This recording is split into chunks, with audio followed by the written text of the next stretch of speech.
તો ચલો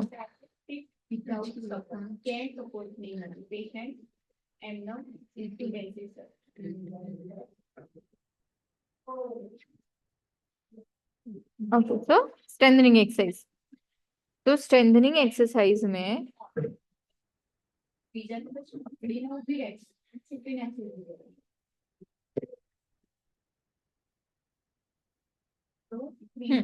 तो स्ट्रेंथनिंग एक्सरसाइज मतलब क्या?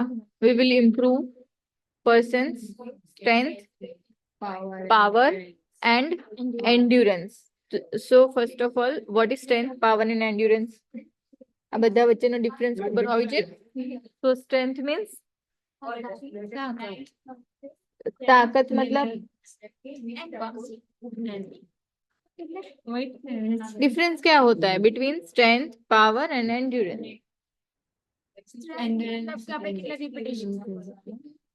हाँ, स्ट्रेंथ मतलब रिपीटेशन नहीं, કેટલું વેટ લઈએ। ધારો કે मैं 10 kg વેટ લીધું, બરાબર, એના પછી मैं 15 kg વેટ લીધું, તો એનાથી શું ઇમ્પ્રુવ થશે? મારી સ્ટ્રેન્થ ઇમ્પ્રુવ થશે। તો સ્ટ્રેન્થ ઇમ્પ્રુવ કરવા માટે you have to increase weight, मतलब વેટ ઇમ્પ્રુવ કરીએ તો આપણું સ્ટ્રેન્થ ઇમ્પ્રુવ થાય। રિપીટેશન સેમ રાખવાના। પછી power, power means you have to improve speed of the movement. તો હું કેટલી ફટાફટ સ્પીડમાં એ મૂવમેન્ટ કરું એને કહેવાય પાવર। એન્ડ એન્ડ્યુરન્સ મીન્સ કે હું કેટલા રિપીટેશન વધારે કરું, એમાં વેટ સેમ રાખવાનું, વેટને ચેન્જ નહીં કરવાનું, વેટ સેમ રાખવાનું, ધેટ ઇઝ એન્ડ્યુરન્સ। તો હવે ધારો કે કોઈ એક પર્સન છે, તો એ પર્સને 1 kg વેટ લીધું, 1 kg વેટ લઈને 10 રિપીટેશન કર્યા, બરાબર। આપણે નોર્મલી એવું કરાવતા હોય છે કે 1 kg વેટથી આપણે સ્ટાર્ટ કરીએ, 1 or 500 ગ્રામ, બરાબર। સો 1 kg વેટ લીધું, એનાથી એણે 10 રિપીટેશન કર્યા। પછી એણે એક વીક સુધી આ કર્યું, પછી બીજા વીકમાં એણે 2 kg વેટ લીધું અને એનાથી સેમ 10 રિપીટેશન જ કર્યા। પછી 3 kg વેટથી 10 રિપીટેશન, તો શું ઇમ્પ્રુવ થશે? સ્ટ્રેન્થ, બરાબર, કેમ કે આપણે વેટ ઇમ્પ્રુવ કર્યું। પછી ધારો કે એન્ડ્યુરન્સ ઇમ્પ્રુવ કરવું હોય તો આપણે 1 kg વેટ લીધું, 1 kg વેટ 1 kg જ રાખવાનું, 10 રિપીટેશન હતા, પછી આફ્ટર અ વીક આપણે એના 20 રિપીટેશન કરીએ, પછી 30 રિપીટેશન કરીએ, પણ વેટ આપણે કેટલું કન્ટિન્યુ રાખવાનું? 1 kg, है ना? मतलब આપણે જે પણ વેટ હોય એ વેટ કન્ટિન્યુ રાખવાનું અને એનું રિપીટેશન્સ ઇન્ક્રીઝ કરતા જવાના। તો એ શું થયું? એનું એન્ડ્યુરન્સ। અને પાવર એટલે જે પણ કરે છે મૂવમેન્ટ એને સ્પીડમાં કરવાની। So speed of the movement will improve power. Power છે એ નોર્મલી ફોર્સ પોપ્યુલેશનમાં ઇમ્પ્રુવ કરવાની જરૂર પડે। In normal general population strength અને એન્ડ્યુરન્સ આ બે વસ્તુ જ આપણે ઇમ્પ્રુવ કરતા હોઈએ, બરાબર। Okay, so definition of resisted exercise. Resistance exercise is any form of active exercise, કેમ કે એક્ટિવ છે ને। રેઝિસ્ટન્સ એક્સરસાઇઝ છે એ ક્યારે પણ પેસિવ ના હોય, એ ઓલવેઝ એક્ટિવ જ હોય, है ना? जो पेशेंट एक्टिवली ना કરી શકતું હોય, આપણે જો પેસિવ કરાવવી પડતી હોય, તો આપણે રેઝિસ્ટેડ કેમ કરાવીએ? તો રેઝિસ્ટેડ ના કરાવીએ ને, તો આપણે એક્ટિવ મૂવમેન્ટ કરાવીશું, કાં તો એક્ટિવ અસિસ્ટેડ કરાવીશું। જો એનાથી એક્ટિવ થતી જ નથી તો એક્ટિવ અસિસ્ટેડ કરાવીશું, બરાબર। તો રેઝિસ્ટેડ એક્સરસાઇઝ એ ક્યારેય પેસિવ ના હોય, એ એક્ટિવ જ હોય always. So resisted exercise is any form of active exercise in which dynamic or static muscle contraction is resisted by outside force। outside force બહારથી આવશે, which can be manual or mechanical। એટલે આપણે ઘણી વખત ખબર છે પેશન્ટને મેન્યુઅલ રેઝિસ્ટન્સ આપીએ, ઘણી વખત વેટ કફ આપીએ, ઘણીવાર આપણે થેરાબેન્ડ યુઝ કરીએ। તો થેરાબેન્ડ, વેટ કફ એ બધું શું છે? Mechanical resistance. અને મેન્યુઅલ રેઝિસ્ટન્સ મીન્સ આપણે જો પેશન્ટને રેઝિસ્ટન્સ આપીશું, કાં તો પછી પેશન્ટ જ ધારો કે વ્રિસ્ટનું છે તો પેશન્ટ જ એના બીજા હાથથી રેઝિસ્ટ કરશે, તો એ શું થયું? Manual resistance. પછી બેનિફિટ્સ ઓફ રેઝિસ્ટેડ એક્સરસાઇઝ। શું બેનિફિટ મળશે રેઝિસ્ટેડ એક્સરસાઇઝ? આપણે કેમ કરાવીએ? મસલ વીકનેસ હશે તો સ્ટ્રેન્થ ઇમ્પ્રુવ થશે। પછી બીજું, રેઝિસ્ટેડ એક્સરસાઇઝ થી પેશન્ટની બોન મિનરલ ડેન્સિટી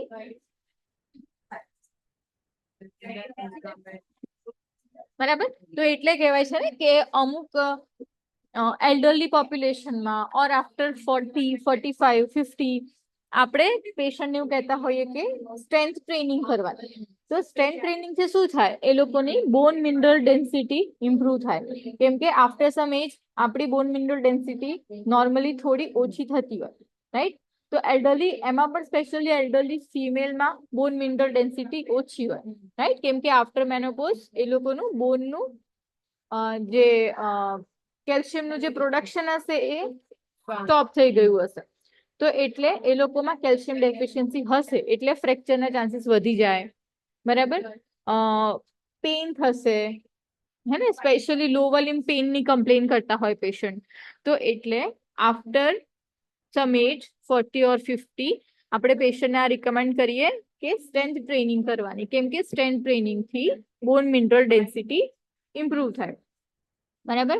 પછી decrease stress on joint during physical activity. એટલે આપણે ખબર છે ઓએ નું પેશન્ટ હોય તો એને આપણે ક્વાડ્રિસેપ્સનું સ્ટ્રેન્થનિંગ કેમ કરાવીએ? કેમ કે ઓએ માં શું થાય છે કે આવી રીતે બે જે બોન્સ હોય, આ બંને બોન્સ એકબીજાની નજીક આવી જાય છે. મતલબ કે બોન વચ્ચેની જે સ્પેસ છે એ સ્પેસ રિડ્યુસ થઈ જાય છે. બરાબર. પછી જ્યારે આ બંને બોન એકબીજાને આવા ટચ થાય તો ત્યારે પેશન્ટને પેઇન થાય. બરાબર. તો આ ડીજનરેટિવ પ્રોસેસ છે જે દરેક એલ્ડરલી પોપ્યુલેશનમાં થતું હોય. તો આ ડીજનરેશન પ્રોસેસ છે. તો આ બંને બોન્સ એકબીજાની નજીક આવે છે, મતલબ એ લોકોની જે જોઈન્ટ સ્પેસ છે એ રિડ્યુસ થાય છે. તો હવે જોઈન્ટ સ્પેસ રિડ્યુસ થાય તો શું થશે? પેઇન પ્રોડ્યુસ થશે. તો હવે જો આપણે આને પ્રિવેન્ટ કરવું હોય તો આપણે મસલનું સ્ટ્રેન્થનિંગ કરવું પડે. કેમ કે અહીંયા મસલ અટેચમેન્ટ હશે બોન ઉપર. તો જો આપણે ઓએ નું એક્ઝામ્પલ આપ્યું, તો ઓએ માં જો આપણે ક્વાડ્રિસેપ્સનું સ્ટ્રેન્થનિંગ કરીએ તો આ ક્વાડ્રિસેપ્સ મસલ શું કરશે? બોનને આવી રીતે ઉપરની બાજુ પુલ કરશે, રાઈટ. કેમ કે અહીંયા આની સાથે બોનની સાથે મસલનું અટેચમેન્ટ છે. હવે જો મસલની સ્ટ્રેન્થ વધશે, મસલ વીક થાય એટલે શું થાય? લેન્થન થાય, એની લેન્થ વધે. એટલે આ બંને બોન એકબીજાની નજીક આવે. પછી જ્યારે મસલનું સ્ટ્રેન્થનિંગ થાય એટલે એની લેન્થ પાછી ઓરિજિનલ લેન્થમાં આવી જશે. જે લેન્થનિંગ થયું હતું એ પાછું રિવર્સ થઈ જશે. એ રિવર્સ થઈ જશે એટલે શું થશે? It will pull the bone up. એટલે જે એનો પ્રોબ્લેમ હતો કે અહીંયા બંને બોન્સ એકબીજાને ટચ થઈ ગયા હતા અને પેશન્ટને પેઇન થતું હતું, એ સોલ્વ થઈ જશે. હા, કે આ થોડું આમ ઉપર લિફ્ટ થયું, તો લિફ્ટ થયું એટલે પેઇન ઓછું થઈ ગયું. તો decrease stress on joints during physical activity. એટલે જો સ્ટ્રેન્થનિંગ કરાવીએ અને મસલ સ્ટ્રેન્થ સારી હોય તો શું થશે? ફિઝિકલ એક્ટિવિટી તો શું થશે? પેશન્ટનું પેઇન ઓછું થશે અને જ્યારે પણ એક્ટિવિટી કરશે ત્યારે પેઇનફુલ મૂવમેન્ટ નહીં હોય, પેઇન રિલીફ થશે આનાથી. પછી નેક્સ્ટ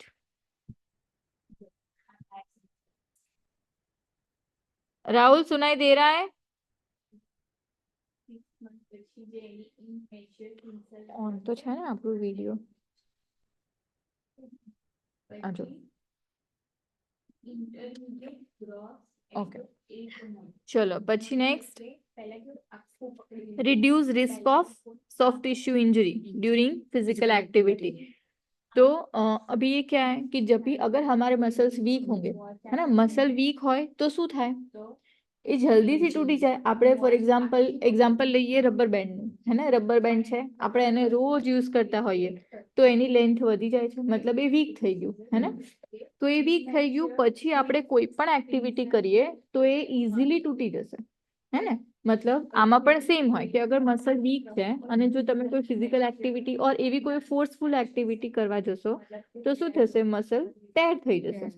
તો સ્ટ્રેન્થનિંગ કરીએ તો એનાથી મસલની સ્ટ્રેન્થ વધશે, તો it will reduce the risk of soft tissue injury. એટલે સોફ્ટ ટિશ્યુ ઇન્જરીનું રિસ્ક ઓછું થશે. જો મસલ વીક હોય તો ઇન્જરીનું રિસ્ક વધારે હોય. બરાબર. પછી possible improvement in capacity to repair and heal damage soft tissue due to positive impact on tissue remodelling. મતલબ આપણે જ્યારે સ્ટ્રેન્થનિંગ કરીએ તો બ્લડ સર્ક્યુલેશન પણ ઇમ્પ્રૂવ થાય અને because of the improved blood circulation એની જે હીલિંગ પ્રોસેસ હોય એ ફાસ્ટ થાય, ફટાફટ થાય. પછી ઇમ્પ્રુવમેન્ટ ઇન બેલેન્સ. એ તો આપણે જોયું છે ને કે જો મસલ વીકનેસ હોય તો પેશન્ટને બેલેન્સ પ્રોબ્લેમ પણ થાય ને, સ્પેશિયલી લોવર લિમ્બમાં, નીમાં. જ્યારે મસલ પ્રોપરલી સ્ટ્રેન્થન નહીં હોય તો પેશન્ટ ખબર છે ને વોકિંગ કરતા કરતા પેલા એક આવે છે કે પડી જવાની બીક લાગે છે, જે પેલા ACL MCL વાળા જે કમ્બાઈન જે પેશન્ટ છે એક છે ને, હા, તો એમને કેમ ગેટમાં પ્રોબ્લેમ થાય છે? કેમ કે મસલ વીકનેસ છે, બરાબર. તો પોસિબલ ઇમ્પ્રુવમેન્ટ ઇન બેલેન્સ. જો એમનું બેલેન્સ બરાબર પ્રોપર રહેશે તો ફોલના ચાન્સીસ ઓછા થશે. ઓકે. પછી બીજું એનહેન્સ ફિઝિકલ પરફોર્મન્સ. મતલબ જો આ કેવી રીતે હવે તમે કહી શકો during daily living, occupational, recreational activities. હવે જો ધારો કે મને મારા બેક મસલ વીક છે, બરાબર, અને મને બેક પેઇન થાય છે, તો હું અહીંયા લાંબો ટાઈમ સુધી બેસી નહીં શકું, કાં તો ઊભા લેક્ચર લેવાનો હોય તો ઊભા લેક્ચર નહીં લઈ શકું કેમ કે બેક પેઇન થશે, બરાબર. તો શું થયું? એ મારું ઓક્યુપેશનલ પરફોર્મન્સ રિડ્યુસ થયું, રાઈટ. પણ જો મારા બેક મસલ હું સ્ટ્રેન્થનિંગ કરીશ તો સ્ટ્રોંગ હશે, તો હું લાંબો ટાઈમ સુધી બેસી શકીશ, ઊભી રહી શકીશ, હે ને. તો મતલબ મારું ફિઝિકલ પરફોર્મન્સ ઇમ્પ્રૂવ થયું. તો ફિઝિકલ પરફોર્મન્સ ઇમ્પ્રૂવ થશે in the occupation related activities. Recreational, જો આપણે કોઈ સ્પોર્ટ્સ રમવા જતા હોઈએ, ધારો કે હું બાસ્કેટબોલ, ફૂટબોલ કંઈ પણ રમવા જઉં છું, તો જો મારા મસલ્સ વીક હશે તો મારું પરફોર્મન્સ પણ વીક હશે, હે ને. મારા મસલ્સ સ્ટ્રેન્થન હશે તો મારું પરફોર્મન્સ પણ સારું હશે, મારું એન્ડ્યુરન્સ સારું હશે, મારી પાવર સારું હશે, તો મારી ગેમ પણ સારી હશે. તો રિક્રિએશનલ એક્ટિવિટી એટલે રિક્રિએશનલ એક્ટિવિટીનો મતલબ શું થાય કે આપણે આપણા એન્ટરટેનમેન્ટ માટે આપણે જે પણ એક્ટિવિટીઝ કરતા હોઈએ, દેટ ઇઝ રિક્રિએશનલ એક્ટિવિટી. ધારો કે હું પેઇન્ટર છું, મને પેઇન્ટિંગ કરવું ગમે છે, બરાબર. તો પેઇન્ટિંગ કરવામાં પણ આપણા ગ્રીપ મસલ યુઝ થશે, હે ને. એનું એન્ડ્યુરન્સ જોઈએ કેમ કે લાંબા ટાઈમ સુધી હું આવી રીતે પેન બ્રશ પકડી રાખીશ, પછી કરીશ, બરાબર.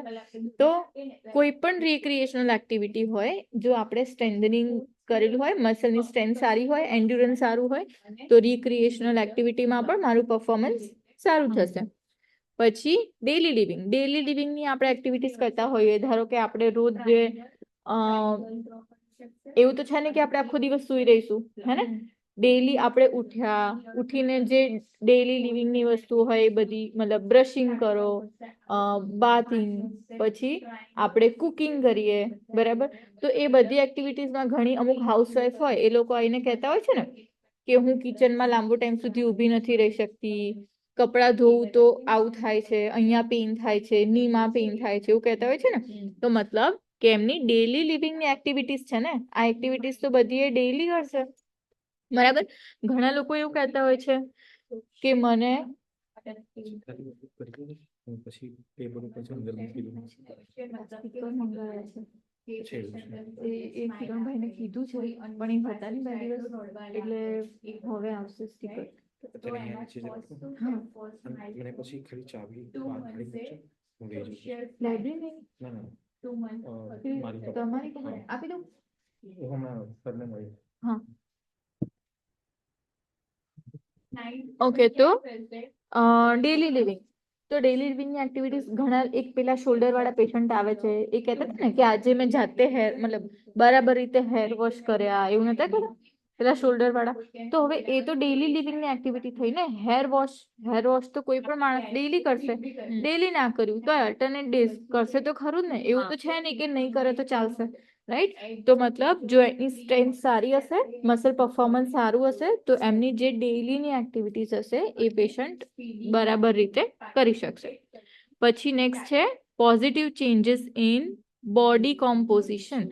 એટલે સ્ટ્રેન્થનિંગ એક્સરસાઇઝથી શું થાય? મસલ માસ ઇન્ક્રીઝ થાય અને ફેટ રિડ્યુસ થાય. મસલ માસ ઇમ્પ્રૂવ થશે તો બોડીનું કોમ્પોઝિશન સારું થશે. મતલબ જે લોકો જે બોડી બિલ્ડર્સ હોય જે લોકો બોડી બનાવતા હોય એ લોકો શું કરે, સ્ટ્રેન્થનિંગ એક્સરસાઇઝ કરે તો એમના મસલ્સ ડેવલપ થાય, હે ને. અને જે લોકો એક્સરસાઇઝ ના કરતા હોય એ લોકોનો અપિયરન્સ જોજો તમે, આમ બે ફોટોઝ આમ રાખ્યા હોય, એક પર્સન જે એક્સરસાઇઝ કરે છે ડેલી અને બીજું કે જે ક્યારેય કરતું જ નથી, તો એ બંનેના ફિઝિકલ કેરેક્ટરિસ્ટિક્સમાં અલગ આમ ડિફરન્સ ખબર પડશે ને. તમને જોઈને જ ખબર પડે ને કે આ પર્સન ડેઈલી એક્સરસાઇઝ કરે છે અને આ પર્સન નથી કરતું, ખબર પડે ને. તો એવું કેવી રીતે ખબર પડે? કેમ કે એનો અપિયરન્સ ચેન્જ થઈ જાય, ફેટ રિડ્યુસ થઈ જાય અને મસલ માસ ઇન્ક્રીઝ થઈ જાય, બરાબર. પછી અને જ્યારે મસલ માસ ઇમ્પ્રુવ થાય ત્યારે બોડીને આમ પ્રોપર શેપ મળે, અને જ્યારે ફેટ ઇન્ક્રીઝ થાય તો અનઇવન જગ્યામાં ફેટ તો ગમે ત્યાં ઇન્ક્રીઝ થશે, હે ને. જેમ કે અબડોમિનલ ઓબેસિટી હોય તો અબડોમિન માસ ઇન્ક્રીઝ થશે, મતલબ અબડોમિન મોટું થઈ જશે. પછી ઘણા લોકોને ફેશિયલ ઉપર પણ દેખાય ને, અહીંયા આમ ડબલ ચીન હોય, ખબર છે, બહુ જ આમ એકદમ ઓબેસ હશે, બહુ હેલ્ધી બોડી, તો એ લોકોનું અહીંયા આ એક ચીન છે, નીચે આમ બીજું ચીન આવી જશે, તો ડબલ ચીન, હે ને. તો આ બધી એમની ફિઝિકલ કેરેક્ટરિસ્ટિક્સ પણ ચેન્જ થઈ જશે જો તમે ડેલી સ્ટ્રેન્થનિંગ એક્સરસાઇઝ કરશો તો. પછી enhance feeling of physical wellbeing, એટલે આપણે જનરલ એક્સરસાઇઝનું જેવું હતું ને કે એક્સરસાઇઝ જ ઇન જનરલ શું કરે, આપણું સાયકોલોજીકલ સ્ટેટસ ઇમ્પ્રૂવ કરે, હે ને. જો તમે ડેલી એક્સરસાઇઝ કરો તો તમને સાયકોલોજીકલી તમે સારું ફીલ કરો. જે લોકોને એન્ઝાયટી હોય, ડિપ્રેશન હોય, એ લોકોને કહેતા હોય ને કે બહાર વોકિંગ કરવા જવાનું કે પછી જનરલ એરોબિક એક્સરસાઇઝ કરવાની, તો ઇન જનરલ એક્સરસાઇઝનું જ બેનિફિટ છે કે જેનાથી તમારું સાયકોલોજીકલ સ્ટેટસ ઇમ્પ્રૂવ થાય. તો સ્ટ્રેન્થ ટ્રેનિંગ થી શું થશે? ફીલિંગ ઓફ ફિઝિકલ વેલબિંગ, પેશન્ટને સારું ફીલ થશે. પછી ક્વોલિટી ઓફ લાઈફ ઇમ્પ્રૂવ થશે, સારું ફીલ થશે, મસલ માસ ઇમ્પ્રૂવ થશે, પછી કેલ્શિયમ લેવલ ઇમ્પ્રૂવ થશે. તો બધાથી ઓલ ઓવર શું થશે? પેશન્ટની ક્વોલિટી ઓફ લાઈફ ઇમ્પ્રૂવ થશે, મતલબ આપણી લાઈફની ક્વોલિટી ઇમ્પ્રૂવ થાય. ખબર પડી આટલામાં? શું હતું આ બધું? Benefits of strength training, benefits of strength training કયા કયા હતા? એકવાર ફટાફટ બોલી જા.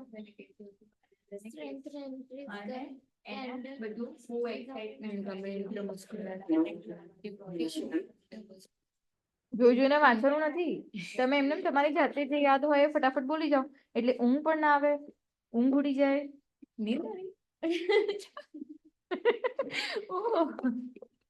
ચલો બોલો, શું થાય strength ટ્રેનિંગમાં? It will improve strength. Strength training है तो strength ही improve करेगा ना. पर what are the benefits of strength training? वो क्या करता है?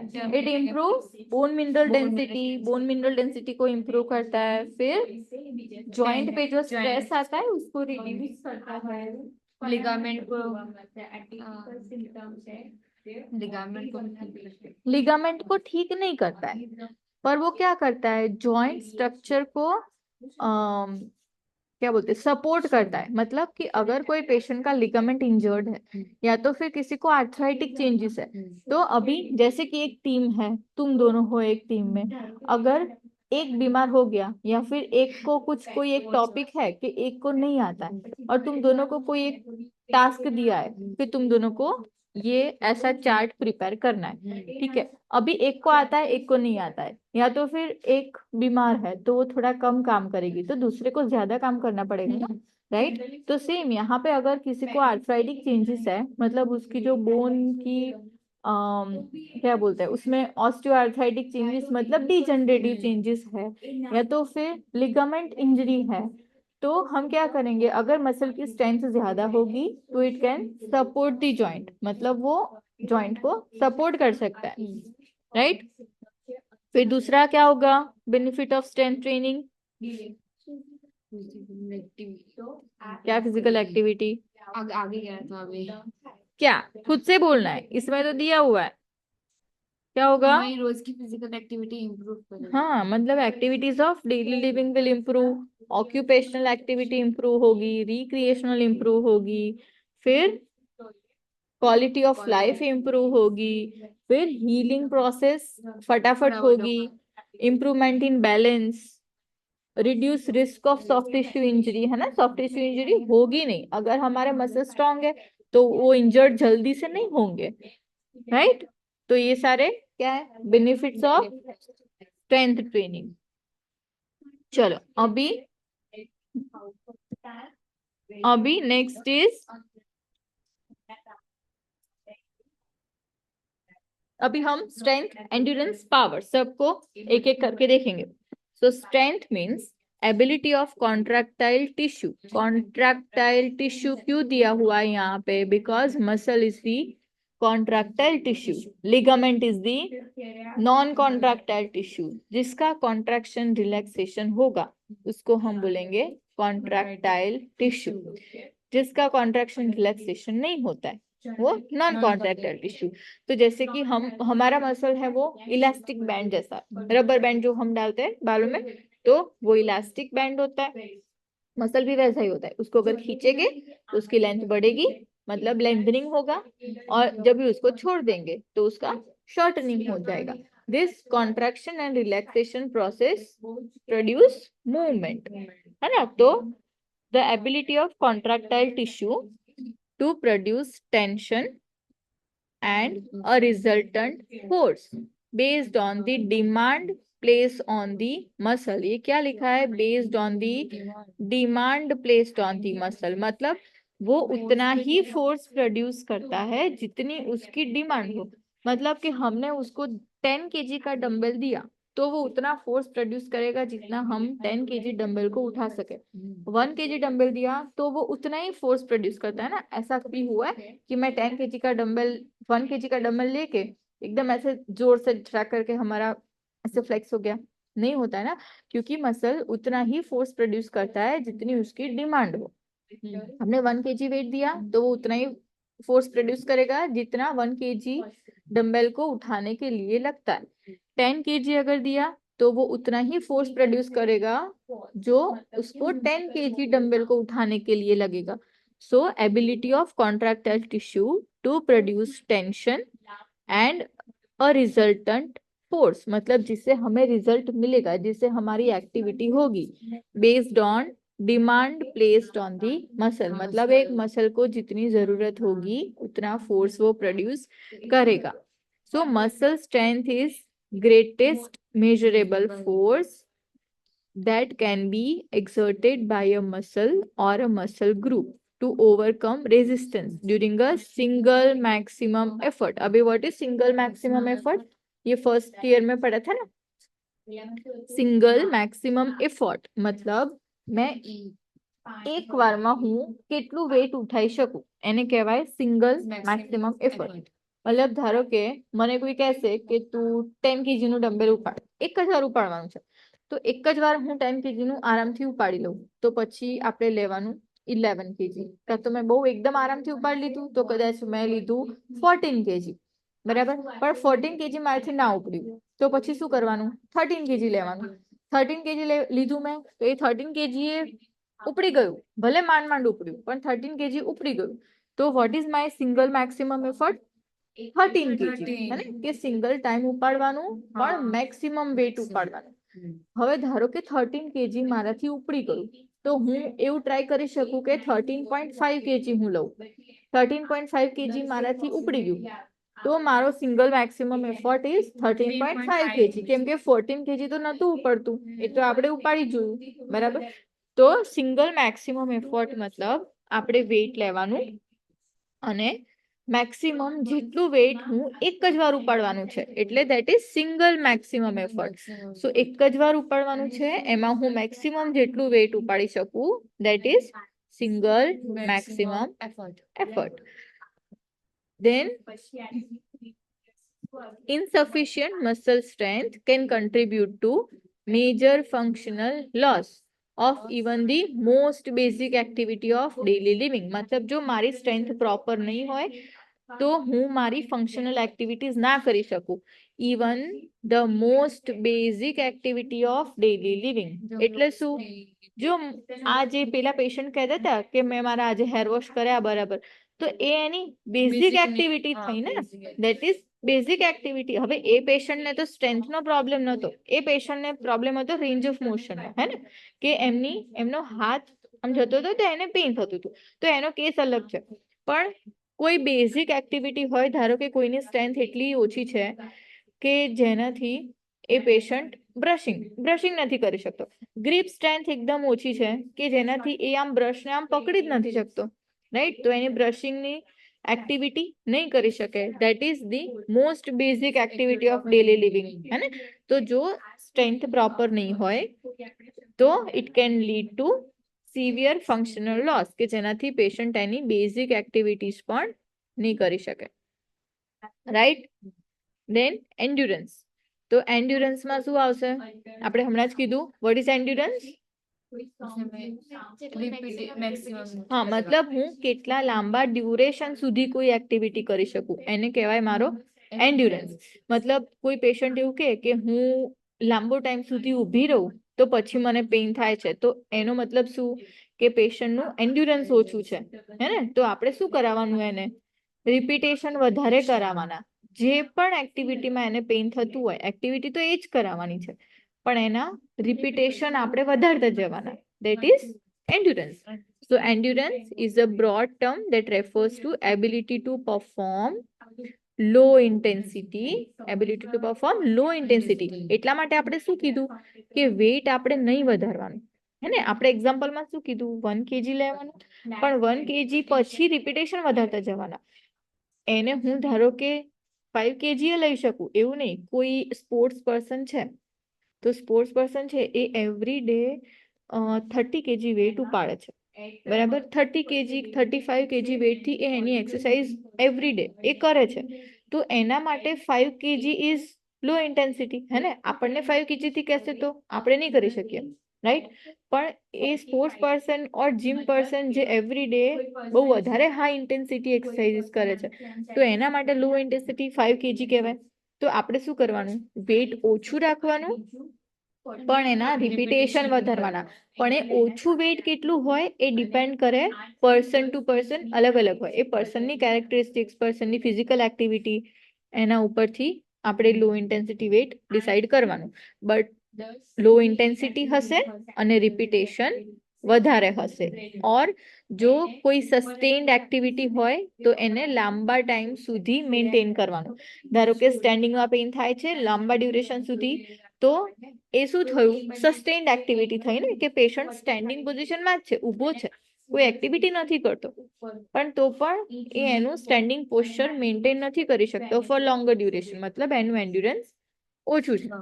બરાબર, ખબર પડી? કઈ doubt? Then next is cardiopulmonary endurance.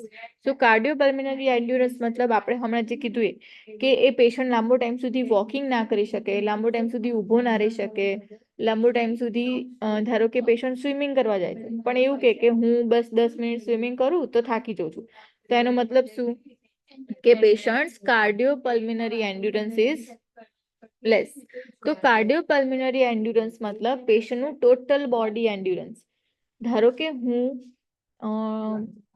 કોઈ પેશન્ટ એવું કહેશે કે મારું ઓક્યુપેશન છે ડ્રાઈવર છે, બરાબર. આપણે અત્યારે પેલા બધા આવે છે ને, જે પેલા રાઈડર આવે છે ને, પેલા બાઇક ને એવું બધું નથી આવતું ઉબરના જેવું. હા, તો એ એવું કહેશે કે હું રાઈડર છું, પણ હું જ્યારે બાઇકને આમ એક્સિલરેટર આપું ને, તો એ લાંબા ટાઈમ સુધી નથી કરી શકતો. થોડા ટાઈમ પછી મને વ્રિસ્ટમાં પેઇન થવા માંડે, તો દેટ ઇઝ નોટ કાર્ડિયોપલ્મિનરી એન્ડ્યુરન્સ. એ શું છે કે પેશન્ટના લોંગ એક્સટેન્સાર મસલ્સ, વ્રિસ્ટ એક્સટેન્સાર મસલ્સ વીક હશે, હે ને. એમાં એનું હોલ બોડીને કોઈ રિલેશન નથી.